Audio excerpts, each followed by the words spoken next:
नमस्कार। परसेंट की तीसरी क्लास नमस्कार। परसेंट की आज अंतिम क्लास है। इसमें बहुत अच्छे अच्छे सवाल होने वाले हैं, देखेंगे। पहला सवाल आपके सामने है।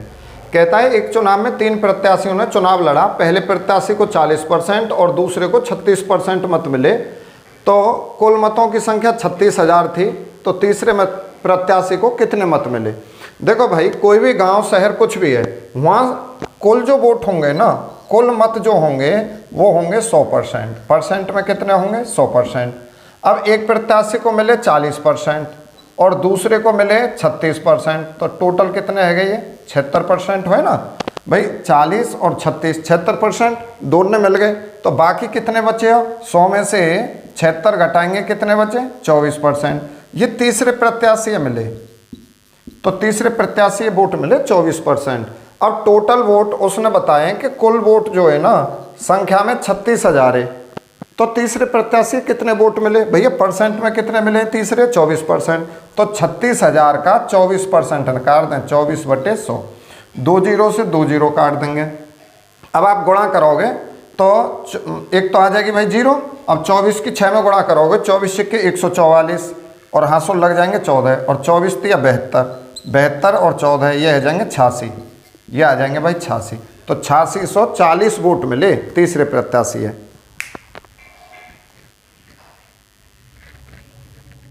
चलो जी, सवाल दूसरा है। कहता है एक चुनाव में एक उम्मीदवार जिसे 84% मत प्राप्त हुए 476 मतों के बहुमत से निर्वाचित होता है। डाले गए मतों की कुल संख्या कितनी थी? तो ये सब सवाल आए हुए हैं, कहीं ना कहीं बढ़िया सवाल है एकदम। तो हमें पता है कि जो टोटल वोट होते हैं वो होते हैं भैया परसेंट में 100%। अब एक है मिल गए इनमें से 84%, तो दूसरे कितने मिले? आप बोलोगे जी दूसरे मिलेंगे 16%। दूसरे मिलेंगे 16% वोट, ठीक है। अब एक प्रत्याशी 476 मतों के बहुमत से निर्वाचित हुआ है। देखो, जैसे 84% वोट मिले, उसकी जीत हुई 476 वोटों से, जीत गया। अब एक प्रत्याशी को मिले 16% वोट, तो ये बेचारा हार गया, ठीक है। आप ये देखो, इससे 16 मिले हैं, इससे 84 मिले हैं, तो ये परसेंट में ही हारे हो ना, तो परसेंट में भी हार गए। कितने परसेंट कम मिले हैं परसेंट में? तो 14 में से 6 जाएंगे, तो यहाँ कितने बच जाएंगे? तो आप बोलोगे जी 8 बचेंगे। 7 में से 1 जाएगा तो 6 बचेंगे, यानी परसेंट में 68% से हारा है और वोटों में हारा है 476 से। तो 68% की वैल्यू 476 वोटों के बराबर है। उसने पूछा कुल वोट कितने थे। तो अगर हमें कुल वोट पूछे जाएं, कुल डाले हुए वोट पूछे या कुल वोट पूछे, तो एक ही बात है यहाँ इस सवाल के संदर्भ में। तो हम कुल वोट निकालेंगे 476 और बटे 68। जब हम 68 से भाग देंगे तो हमें 1% की वैल्यू मिल जाएगी, और चाहिए हमें कितने? 100%। अब देखो 4 से काटो इसे, 4 एकम 4 और 4 सत्ते 28। अच्छा, फिर इसे काटो 4 से, 4 एकम 4 और भाई 4 एकम 4, 4 नेम 36 और 17 सत्ते 119 और 7 की 100 में गुणा करोगे तो ये आ जाएंगे 700। तो भैया डाली गई वोटों की संख्या थी 700। चलो नेक्स्ट क्वेश्चन आपके सामने है। एक चुनाव में 2 उम्मीदवार थे। इसमें कुल मतों में से 10% ने अपने मत का प्रयोग नहीं किया। सफल उम्मीदवार कुल मतों का 48% मत लेकर 900 मतों से विजयी रहा। कुल मत कितने थे? भाई देखो, टोटल वोट तो 100% थे, कुल वोट थे 100%। अब 100% में से 10% ऐसे हैं वोट डालने वाले जो वोट डालने गए ही ना, तो 90% वोट बचे जो डले हैं। अच्छा, ये 90% वोट डले, इन 90% वोटों में 2 उम्मीदवार हैं। एक उम्मीदवार को कितने मिल रहे हैं? ये कहता है कि एक उम्मीदवार 48% मत लेकर 900 मतों से विजयी रहा। भाई हार जीत उन्हीं मतों पे तो होगी जो डले। तो एक उम्मीदवार है, 48% वोट मिले, तो आप बताओ दूसरे कितने मिले होंगे? दूसरे कितने मिले होंगे? भाई टोटल अब 90 हैं, 48 एक मिले, तो दूसरे कितने मिल गए? 42%। अब जिसे 42% वोट मिले होंगे वो तो हार गया, जिसे 48% मिले वो जीता है। तो आप बताओ 48% मत लेकर 900 वोटों से विजयी हुआ है, तो भैया परसेंट में कितने फालतू मिले इसे? तो आप बोलोगे जी परसेंट में तो इससे 6% फालतू मिले, और वोटों में कितने फालतू मिले हैं, वोटों में कितने से जीता है, 900 से। परसेंट में 6% से जीता है और संख्या में 900 वोटों से जीता है। उसने पूछे कुल मत, तो कुल मत जो वोटिंग में थे, है ना। अब ये डाले गए मत नहीं है, ये टोटल मत हैं जो डले हैं और डालने ना गए दोनों के।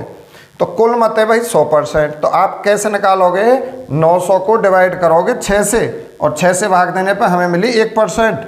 अब हमें कितने चाहिए, 100%, 100 से दे देंगे गुणा। तो 6 से ये काटेंगे तो ये कट जाएगा 150 बार, और 150 की 100 में जब गुणा करोगे ना तो 2 जीरो और बढ़ जाएंगे, यानी 15,000 वोटे। अगर मान लो ये पूछ ले जीतने वाले कितने मत मिले, तो आप क्या करेंगे, जीतने वाले के मत, भाई हम क्या करें, कुल मत निकाल रहे हैं तो 100%, जीतने वाले पूछे तो 48% मिले हैं जीतने वाले, यहाँ 48% निकाल देंगे, यहाँ 48 की गुणा। हारने वाले के पूछे तो हारने वाले कितने मिले, 42%, तो यहाँ 42 की गुणा। ठीक है। नेक्स्ट क्वेश्चन है, एक चुनाव में 2 उम्मीदवार थे, चुनाव में 20% मत अवैध घोषित कर दिए गए, विजयी उम्मीदवार को वैध मतों का 55% मत मिले, तो दूसरे उम्मीदवार को कितने मत मिले, जबकि कुल 7500 मत पड़े हों। देखो टोटल वोट पड़ी हैं 7500 वोट टोटल हैं, इनमें से 20% मत अवैध घोषित कर दिए। तो हम ये देख लें भाई वैध मत कितने हैं, जो वैध मत हैं वो कितने हैं, 7500 तो टोटल वोट हैं, इनमें से 20% अवैध घोषित कर दिए। कुल वोट तो 100% होंगे, 20 निकल गई उनमें से, खराब हो गई, है ना। तो आप बताओ भाई 100% वोट थी, 20% अवैध हुई, तो वैध कितनी है, 80%। अब इन 2 जीरो हटा देंगे यहाँ से, 1 जीरो है यहाँ, ये तो आनी है, 8 की यहाँ गुणा करो, 8 पंजे 40, हासुल 4, 8 सत्ते 56, 56 और 4 रह जाएंगे भाई 60, यानी वैध जो मत हैं वो 6000 हैं। अब उसने कहा कि एक विजयी उम्मीदवार को वैध मतों का 55% मिला। अब ये जो 6000 वोट है ना, ये परसेंट में वैध हैं भाई, ये हैं वैध मत। अब ये वैध मत अपने आप में 100% है, वैध मत अपने आप में कैसे हैं, 100%। इन 100% में से एक मिले 55%, तो भाई दूसरे कितने मिलेंगे, तो आप बोलोगे जी दूसरे मिलेंगे फिर 45%। भाई 100 में से 55 घटाओगे कितने आएंगे, 45 ही तो आएंगे, हाँ। तो दूसरे 45% मिले। अब ये कह रहा है दूसरे उम्मीदवार को कितने मत मिले, तो आप दूसरे उम्मीदवार के मत बताने, यानी हारने वाले के। तो दूसरे उम्मीदवार के मत, देखो 6000 तो टोटल वोट पड़े हैं, इनमें से जीतने वाले उस हारने वाले कितने मिले, तो आप बोलोगे जी 45% मिले, 45/100, 2 जीरो खत्म करो, यहाँ 0 0 लिख देंगे, 6 पंजे 30 और हासुल 3, 6 चौक 24 और 3 27, तो भाई हारने वाले 2700 वोट मिले हैं। चलो तो नेक्स्ट क्वेश्चन है, शुद्ध दूध वाले एक पात्र में 20% शुद्ध दूध निकालकर उस पात्र में उतना ही मात्रा में पानी डाला जाता है, यह प्रक्रिया 3 बार दोहराई जाती है, पात्र में शुद्ध दूध की शेष मात्रा क्या है। देखो हम ये मान लें कि पहले जो बर्तन था, पात्र मतलब बर्तन, उसमें 100 लीटर दूध था, ये शुद्ध दूध है 100 लीटर। अब हमने क्या करना है कि 20 लीटर दूध निकालना है, यानी 20% का मतलब 100 पे तो 20 ही लीटर बनेगा, तो हर बार हमें 20 लीटर दूध निकालना है और दूध के स्थान पर 20 लीटर फिर पानी मिला देना है। अब एक बार 20 लीटर दूध निकालेंगे, 20 लीटर पानी मिला देंगे। पहले बार जब हमने 20 लीटर दूध निकाला तो भाई वो शुद्ध दूध, अब हमने पानी कर दिया उसके स्थान पर। अब जब दोबारा हम निकालेंगे ना तो वो मिश्रण निकलेगा, उसमें पानी भी डाल दिया हमने, तो दोबारा हमें दूध और पानी दोनों निकलेगा 20%। फिर हम 20% पानी डाल देंगे, फिर दोबारा में फिर हम निकालेंगे, फिर डालेंगे। तो अब देखो 20% निकालना है दूध, तो 20% मतलब 20/100, 20/100।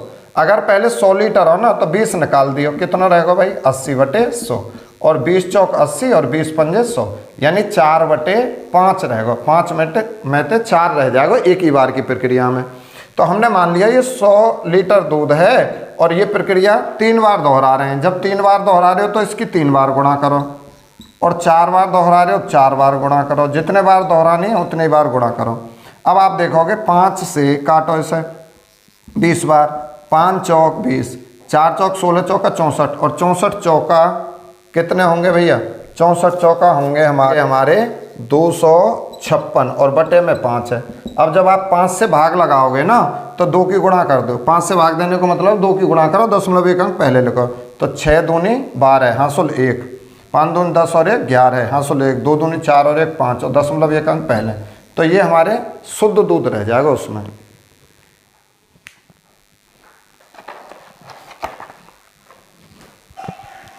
चलो भाई नेक्स्ट क्वेश्चन है, एक मिश्रण में चाशनी और पानी का अनुपात 3:1 है। मिश्रण में चाशनी का प्रतिशतता कितनी है? तो यहाँ पे बता दिया इसने कि हमारे पास मिश्रण है, उसमें चाशनी है और पानी है, 2 चीज़ें, इनका अनुपात बता दिया 3:1 है। अगर 1 लीटर पानी है तो 3 किलो उसमें चीनी है। तो अब इसने कहा कि चाशनी की परसेंटेज बताओ, हमें चाशनी की परसेंटेज बतानी है। तो भाई देखो चाशनी कितनी है 3, टोटल मिश्रण कितना है 3 और 1 4, टोटल मिश्रण लिखेंगे हर में और जिसको परसेंटेज निकालना हो उसे लिखेंगे अंश में और गुणा कर देंगे 100 की। तो 4 से ये काट देंगे 25 बार, 25 3 की गुणा करेंगे 75%। तो चाशनी की जो मात्रा है ना वो 75% है। चलो जी नेक्स्ट क्वेश्चन है, एक व्यक्ति अपनी मासिक आय का 35% राशन पर, 15% मकान किराए पर तथा 20% बच्चों की शिक्षा पर खर्च करता है, फिर भी उसके पास 2100 रुपया शेष बचते हैं। व्यक्ति की मासिक आय क्या है? तो भाई देखो हर व्यक्ति की आय 100% होती है, 35% उसने राशन पर खर्च कर दिए, 15% मकान किराए पर, तो टोटल कितने खर्च हुए हैं 50%, और 20% बच्चों की शिक्षा पर, 50 और 20 70% खर्च कर दिए। आमदनी 100%, 70 खर्च कर दिए, तो उस पर कितने बचे परसेंट में? तो आप बोलोगे 30%। लेकिन रुपयों में कितने रुपया बचे? तो आप बोलोगे 2100। तो 30% की वैल्यू 2100 है। उसकी कुल मासिक आय पूछी है, कुल मासिक आय पूछी है, तो वो निकाल देंगे हम, कितनी होगी 100%। तो भाई देखो 2100 जब हम डिवाइड करेंगे 30 से तो 1% की वैल्यू चाहिए हमें 100, तो 100 से कर देंगे गुणा, 0 से 0 हटा देंगे, 3 सत्ते 21 यानी 70 बार, और 70 की 100 में गुणा करोगे तो ये आ जाएंगे 7000 रुपया।